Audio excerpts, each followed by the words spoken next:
बिस्मिल्लाहिर्रहमानिर्रहीम। मैं अहमद रज़ा ख़ान। हम लोगों ने प्रीवियस लेक्चर में कंटिन्यूस फंक्शन जो है उसे शुरू किया था। हम कंटिन्यूस फंक्शन पे बात कर रहे थे, उसको थोड़ा सा आगे लेके चलते हैं, आगे बढ़ाते हैं, क्योंकि जो पहला हमने सवाल सॉल्व किया था उसमें सिर्फ एक फंक्शन गिवन था। उसमें से राइट और लेफ़्ट जो है लिखना वो ज़्यादा आसान होता है, क्योंकि वो एक ही फंक्शन था। वही फंक्शन राइट हैंड साइड पे, वही लेफ़्ट हैंड साइड पे इस्तेमाल होता है। लेकिन अगर फंक्शन की चेंज कर दिया जाए, आपके सामने कुछ इस तरह का फंक्शन दे दिया जाए, तो यहाँ पे आपको डिसाइड करना थोड़ा सा मुश्किल होता है कि इसमें से इसकी राइट हैंड साइड की अप्रोच कौन सी है, इसकी लेफ़्ट हैंड साइड की अप्रोच कौन सी है। मसलन जब हमने इसको चेक करना है whether discuss the continuity of the function at X equal to C, हमें 2 के ऊपर इसको चेक करना है। यहाँ पे ये बात गौरतलब है कि हमें इसको 2 के ऊपर चेक करना है। कहाँ चेक करना है? हमें इसको 2 के ऊपर चेक करना है। ये मैंने पहले लिखा हुआ है, इसी को मैं लेके चल रहा हूँ कि जब हम राइट हैंड लिमिट्स की बात करेंगे 2 पॉजिटिव लेंगे, जब हम लेफ्ट हैंड लिमिट की बात करेंगे 2 नेगेटिव लेंगे, जब हम लिमिट ऑफ द फंक्शंस की बात करेंगे तो ना हम पॉजिटिव लेंगे ना नेगेटिव, तो हम सिंपल इसको 2 की फॉर्म में लिखेंगे। अब यहाँ पे इस स्टेटमेंट के अंदर सबसे इम्पोर्टेंट चीज़ ये होती है कि हमें डिसाइड करना होता है कि कौन सी इसकी राइट हैंड साइड की अप्रोच है और कौन सी इसकी लेफ्ट हैंड साइड की अप्रोच है, कि ये राइट हैंड साइड पे कहाँ जा रहा है, लेफ्ट हैंड साइड के लिए हमने कौन सा फंक्शन लेना है। तो मेरा बेटा यही बात सबसे इम्पोर्टेंट समझने वाली है कि जब इसके ऊपर ग्रेटर का साइन हो, जब इसके ऊपर ग्रेटर का साइन हो तो ये हमेशा पॉजिटिव के लिए इस्तेमाल होगा। जब इसके ऊपर इसका लेस देन का साइन हो तो ये इसके ऊपर नेगेटिव के लिए इस्तेमाल होगा। और जब इसके ऊपर डबल इक्वलिटी हो, लेस देन इक्वल हो या ग्रेटर देन इक्वल, जिस तरह यहाँ पे लेस देन इक्वल है, तो ये लिमिट ऑफ द फंक्शन के लिए भी इस्तेमाल होगा। मेरी बात पे ज़रा गौर कीजिएगा। यहाँ पे सबसे इंपॉर्टेंट चीज़ देखें, मेरे सामने हमने राइट हैंड लिमिट लिखनी है, यहाँ हमने लिमिट लिख लिया, फंक्शन लिख लिया। अब हमें डिसाइड करना है कि हमें इन दोनों में से कौन सा फंक्शन यहाँ पे लिखना है। तो यहाँ पे ये चीज़, इसका जो ग्रेटर और लेस का साइन है, ये हमें बताएगा कि हमें क्या लिखना है। तो यहाँ से हमने ये बात अख़ज़ कर ली है कि जब भी हमारे पास ग्रेटर का साइन आएगा, तो ये हमेशा पॉजिटिव लिमिट के लिए इस्तेमाल होगा। जब ये लेस का साइन आएगा तो ये हमेशा नेगेटिव के लिए इस्तेमाल होगा। हम इसमें ये चीज़ इस्तेमाल करेंगे। अब देखिए फंक्शन है, तो यहाँ पे हमें फंक्शन लिखना कि इन दोनों में से कौन सा फंक्शन लिखना है। देखें यहाँ पे ग्रेटर का साइन है, तो इसका मतलब यहाँ पे हमें 4x+1 लिखना है। आपने यहाँ पे 2x+5 नहीं लिखना। अगर आप 2x+5 लिखोगे तो सवाल गलत हो जाएगा। अगले स्टेप में लिमिट अप्लाई कर दो, तो ये हमारे पास देखें इसका आंसर 9 आ जाता है। अगर हम इसमें लिमिट पुट कर दें 4 to the 8, यहाँ x है, वहाँ 2 पुट कर दिया, 4 to the 8 + 1, it's will become the answer is 9। अब देखिए यहाँ पे हमें फंक्शन जो है वो इस्तेमाल करना है। अब ये नेगेटिव अप्रोच है, तो नेगेटिव के लिए नेगेटिव लेस देन, यानी ये छोटा है, तो यहाँ पे 2x+5 आएगा। क्या आएगा? 2x+5 आएगा। इसके ऊपर भी हम लिमिट पुट करेंगे, दिस इज़ 2 + 5, तो we can see it's also is the answer is 9। अब लिमिट ऑफ फंक्शंस की बात है कि हम कौन सा ऐसा फंक्शन इस्तेमाल करेंगे। तो इन दोनों में से ऐसा फंक्शन जिस पर डबल साइन हो। देखिए यहाँ पे लिखा है लेस देन एंड इक्वल। क्या लिखा हुआ है? Less than and equal. ये लेस भी है, ये इक्वल भी है, तो इट्स मीन हम जो इसकी तीसरी प्रॉपर्टी है उसके लिए ये वाला फंक्शन इस्तेमाल करेंगे, 2x+5। फिर इसमें लिमिट पुट करेंगे, this is 2 + 2 + 5 is 9। We can see limits exist, limit of the function exist, function is defined, it's mean this is continuous function. तो हम यहाँ पे लिखेंगे, सो यहाँ पे ये स्टेटमेंट लिखनी है, so the given function is continuous किस पर? At c = 2। Is very important, ये लाजमी लिखना है। जब आपके पास right hand limit is equal to left hand limits, the limit of function तीनों सेम आ जाएं, we can see the limit of the function जो है वो एक कॉन्टीन्यूस फंक्शन है। ये हमने इसकी एक एप्लीकेशन देखी, इसकी और एप्लीकेशन देखते हैं। इसका क्वेश्चन नंबर 2 का सेकेंड पार्ट है, इसको मैं रफ कर रहा हूँ जी। यहीं से हम इसको शुरू करते हैं और अब इसके हमारे पास इसका सेकंड पार्ट है, और सेकंड पार्ट की जो स्टेटमेंट है वो ये है। सेकंड पार्ट के अंदर 3x-1, देखें 3x-1 if x less than 1, फिर हमारे पास है 4 if x is equal to 1, और फिर हमारे पास है this is 2x if x greater than 1। तो हमें चेक करना है c इज़ इक्वल टू 1 के ऊपर कि ये फंक्शन जो है ये कंटिन्यूस है या नहीं है। अब देखिए जो हमें चेक करना है वो 1 के ऊपर करना है, जो हमें चेक करना है 1 पे करना है। तो मैं जहाँ 2 है अब वहाँ पे दोबारा 1 में आ जाऊँगा। क्या आ जाऊँगा? जहाँ पे 2 है वहाँ पे मैं 1 में आ जाऊँगा। तो ये फंक्शन सारा जो है ऑलरेडी जो सवाल हम सॉल्व कर चुके हैं, इसको फ़िलहाल जो है वो डिलीट कर रहा हूँ, इसको रिमूव कर रहा हूँ, क्योंकि हमारे पास जो भी हमने काम करना है वो अगले फंक्शंस के मुताबिक करना है। अब यहाँ पे हमने 1 के ऊपर चेक करना है, तो 1 के ऊपर प्लस का होना ज़रूरी है, क्योंकि 1 के ऊपर प्लस डालेंगे तो ये हमें राइट हैंड फंक्शन को शो करेगा। अब देखें हमारे पास तीनों फंक्शन आ गए जिस पर हमने पहले बात की। पहले हमें डिसाइड करना है, देखें ये ग्रेटर है तो इसका मतलब है ये पॉजिटिव है, ये लेस है इसका मतलब है ये नेगेटिव है, ये इक्वल है इसका मतलब है ये लिमिट ऑफ द फंक्शन है। जब तक आप इसमें पहले इसको डिसाइड नहीं करेंगे तो मेरा बेटा आप जज नहीं कर सकते कि आपको कौन सा फंक्शन लेना है। देखें हमें राइट हैंड साइड का फंक्शन लेना है, लिमिट x टेंड्स टू 1 है, फंक्शन ये हमारे पास है, तो हमें कौन सा इसमें फंक्शन इस्तेमाल करना। तो we can see x greater than 1, it's mean यहाँ पर 2x आएगा। जब हम इसमें वैल्यूज पुट करेंगे तो इट्स आंसर इज़ 2, इसका आंसर क्या आ जाएगा 2। इसी तरह जब हम इसकी लेफ्ट हैंड लिमिट्स की बात करेंगे, यहाँ पे 1 है, माइनस इसके ऊपर डाल देंगे, इसकी लेफ्ट हैंड लिमिट को शो करेगा। अब ये हमारे पास फंक्शन है वो 3x माइनस 1 है, हम इसके अंदर पुट कर देंगे, this is also answer is 2। फिर लिमिट ऑफ फंक्शंस की बात करेंगे, this is 1, x tends to 1।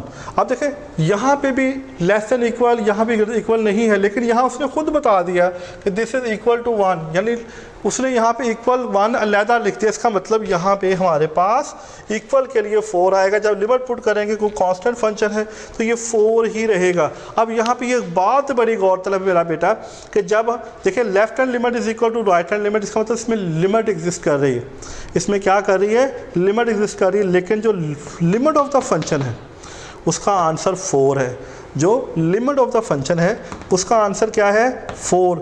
अब यहाँ पे हमारे साथ जो है ना थोड़ा सा प्रॉब्लम आएगी, क्योंकि ये इसके साथ सेम नहीं है और ये एक्स की जो डेफिनेशन है उसको सेटिस्फाई नहीं करता। The given function is discontinuous, ये क्या आ जाएगा, discontinuous at c is equal to 1। इसका मतलब है ये 1 के ऊपर जो गिवन फंक्शन है वो एक डिसकंटिन्यूस फंक्शन है, क्योंकि वो फंक्शन की तीसरी जो उसकी value of the function, limit of the function था, उसको सेटिस्फाइड नहीं कर रहा। इसका मतलब है कि ये फंक्शन कंटिन्यूस नहीं है, ये एक डिसकंटिन्यूस फंक्शन है।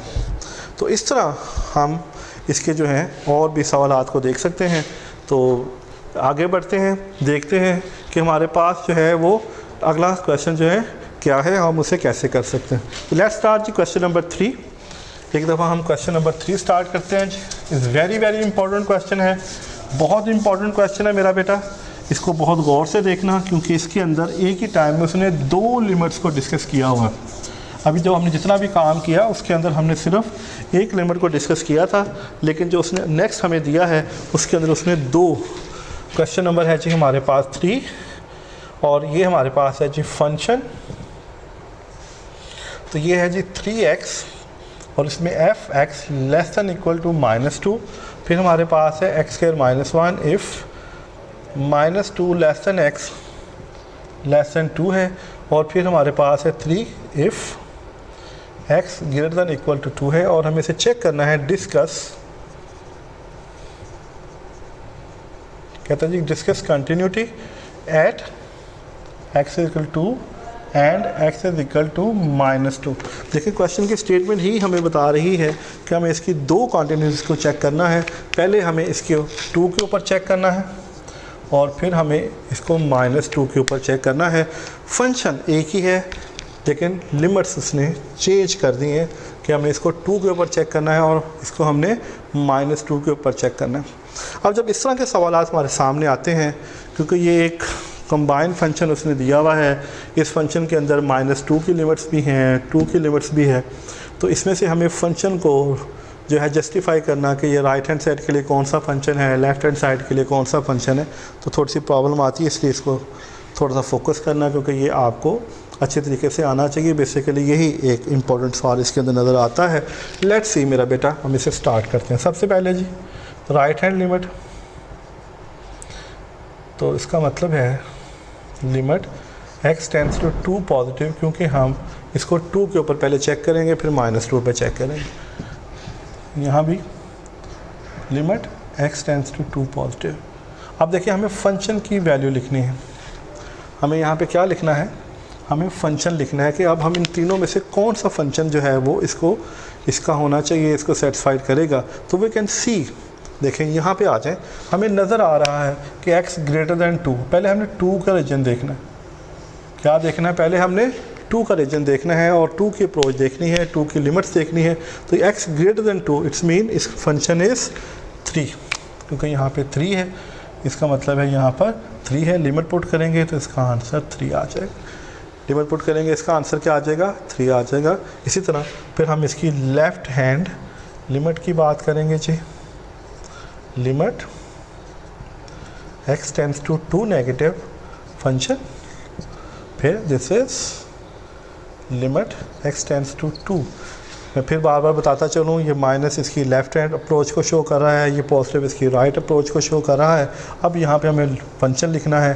देखिए x लेस दैन 2 इस कंबाइंड रीजन में, इस कंपास इंटरवल के अंदर, देखो इसने बताया तो इसका मतलब यहाँ पे आएगा दिस इज़ x² -1। जब हम इसमें लिमिट पुट करेंगे 4 - 1 इट्स विल बिकम 3। इसका मतलब left hand limit is equal to right hand limit, this means इस पर लिमिट एग्जिस्ट करती है। फिर इसकी जो तीसरी चीज़ होती है वो होती है limit of function.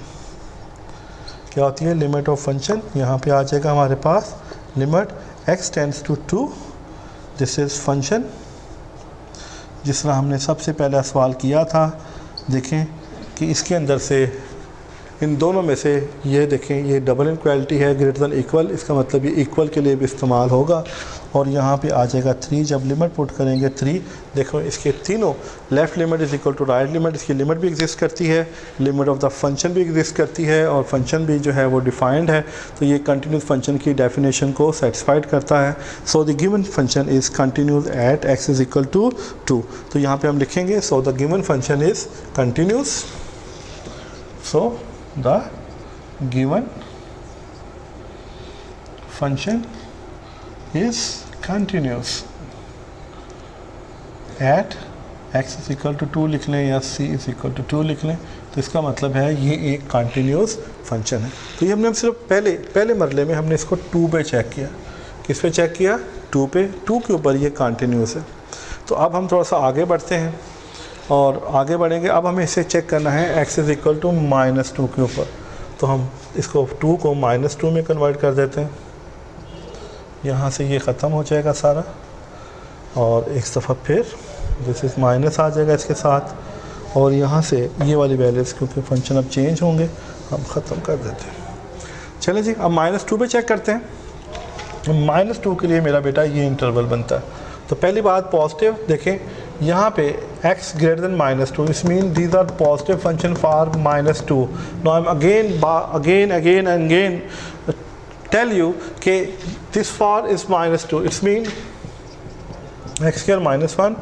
Limit put करेंगे, इसका आंसर आ जाएगा 3।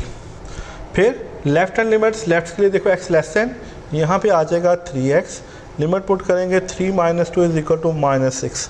तो ये आगे चेक करने की इसकी अंदर ज़रूरत ही पेश नहीं आई। आगे चेक करने के लिए यहाँ पे हमें नज़र आ रहा है कि ये 3 और ये -6, it's mean left hand limit, left hand limit is not equal to right hand limit, it's mean limit does not exist, limit does not exist. And according to the definition of continuous function, क्योंकि limit exist नहीं करती, so the given function is discontinuous at c is equal to -2। इसका मतलब है कि ये -2 के ऊपर एक डिसकंटिन्यूस फंक्शन है क्योंकि इसके अंदर लिमिट ही एग्जिस्ट नहीं करती। तो मेरा बेटा, अब ये हमने लिमिट ऑफ द फंक्शंस के जो है कंटिन्यूस फंक्शन पे बात की। अभी इसकी और सवाल आदमी हैं, इंशाल्लाह ताला वो अगले लेक्चर में हम देखते हैं। जब तक के लिए इजाज़त दो, अल्लाह हाफ़िज़।